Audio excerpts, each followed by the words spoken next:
नमस्कार दोस्तों, मैं अखिलेश आपका स्वागत कर रहा हूं आपका अपना YouTube channel also online classes में। दोस्तों, आज आगामी परीक्षाओं में पूछे जाने वाले गांधी युग से महत्वपूर्ण 25 प्रश्न करते हैं जो बार बार प्रतियोगिता परीक्षाओं में दोहराए गए हैं। तो चलिए आज का पहला प्रश्न देखते हैं।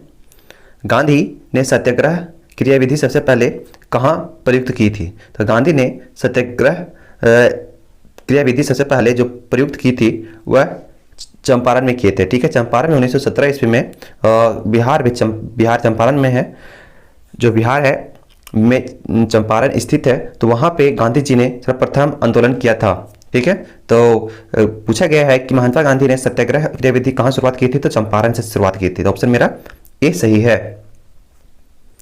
नेक्स्ट प्रश्न देखते हैं।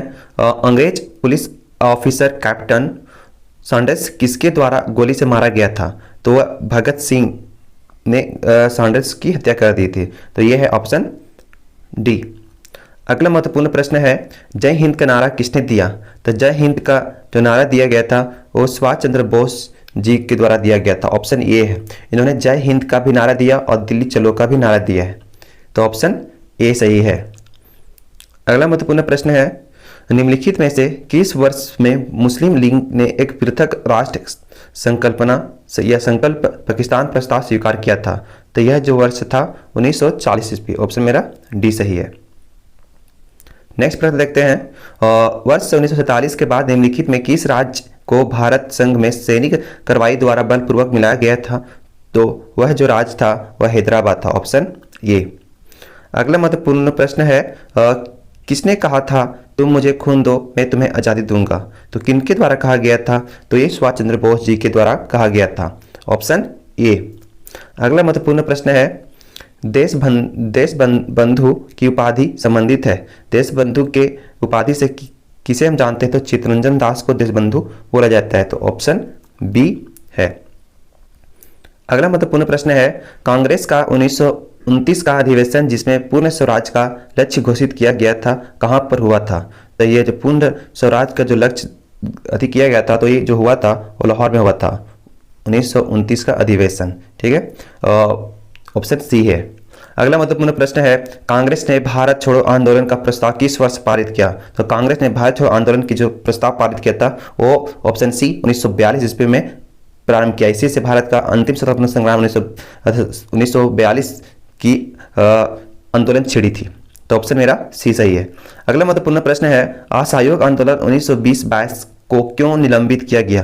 क्यों निलंबित किया गया था? तो खास कारण यह था कि चोरी चारा में हुई हिंसक के घटना के कारण गांधी जी ने यह आंदोलन को वापस ले लिया, क्योंकि गांधी जी के जो आंदोलन था वो अहिंसा पर आधारित था, हिंसा पर आधारित नहीं था। तो इसमें जो ऑप्शन मेरा है वो ऑप्शन मेरा जो सही है वो ऑप्शन सी सही है। ठीक है, तो ऑप्शन सी।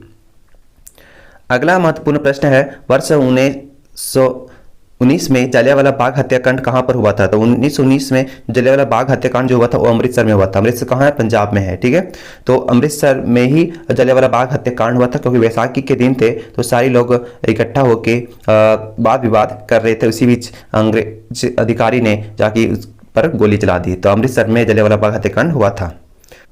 चलिए अगला क्वेश्चन है, नमक सत्याग्रह किस ईस्वी में प्रारंभ हुआ था? तो नमक सत्याग्रह जो प्रारंभ हुआ था, नमक सत्याग्रह वह 1930 ईस्वी में प्रारंभ हुआ था। ठीक है, तो ऑप्शन मेरा ए सही है, क्योंकि इसकी शुरुआत साबरमती आश्रम से लेके दांडी तक हुआ था। यह जो यात्रा था 24 दिन का था और इसमें 78 सहयोगियों ने भाग लिया था और गांधी जी इस आंदोलन की शुरुआत किए थे। तो ऑप्शन मेरा ए सही है। अगला महत्वपूर्ण प्रश्न है, निम्नलिखित में किस कृति के कारण भगत सिंह, राजगुरु और सुखदेव को 23 मार्च 1931 में फांसी दी गई थी? क्या कारण था जिसके कारण उनको फांसी मिला? तो वह जो कारण था वर्ष 1928 ईस्वी में लाहौर में षड्यंत्र की हत्या के कारण इनकी फांसी हुई थी। अगला महत्वपूर्ण प्रश्न है, निम्नलिखित में से किस अधिनियम के तहत बिना मुकदमा और दोष सिद्धि के ही विधि न्यायालय ने किसी भी व्यक्ति को कैद करने का प्राधिकार सरकार को दिया गया था? तो वह जो अधिनियम था वह अधिनियम वर्ष 1919 का रॉलेट एक्ट अधिनियम था। ऑप्शन ए सही था। अगला है, गांधी इरविन समझौता 5 मार्च 1931 किससे संबंधित है? तो गांधी इरविन समझौता जो संबंधित है वह सविनय अवज्ञा आंदोलन। ऑप्शन बी सही है। अगला प्रश्न है, स्वतंत्र भारत के प्रथम महाराज्यपाल गवर्नर जनरल कौन थे? तो स्वतंत्र भारत के प्रथम गवर्नर जनरल जो थे लॉर्ड माउंटबेटन थे। अगर पूछा जाए स्वतंत्र भारत के प्रथम भारतीय गवर्नर जनरल कौन थे, तो राजा राजगोपालाचारी है। अगला महत्वपूर्ण प्रश्न है, किस अधिनियम में पहली बार भारत के लिए संघीय संरचना प्रस्तुत की गई थी? तो जो अधिनियम था 1935 का अधिनियम, ठीक है। तो 1935 का अधिनियम में संघीय संरचना प्रस्तुत की गई थी। ऑप्शन सी सही है।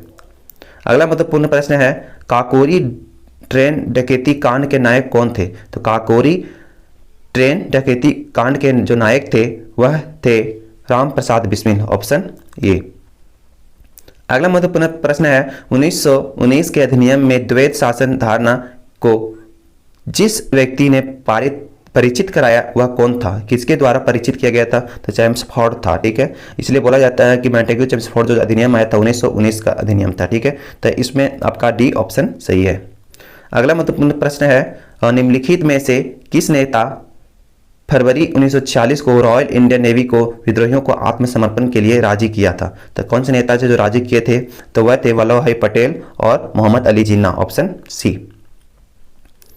अगला महत्वपूर्ण प्रश्न है, 20 सितंबर 1932 को वर्धा जेल में महात्मा गांधी ने आमरण अनशन किसके विरोध में किया था? तो आमरण अनशन जो किया था ऑप्शन सी है, रैमसे मैकडोनाल्ड के सांप्रदायिक पंचट के विरुद्ध।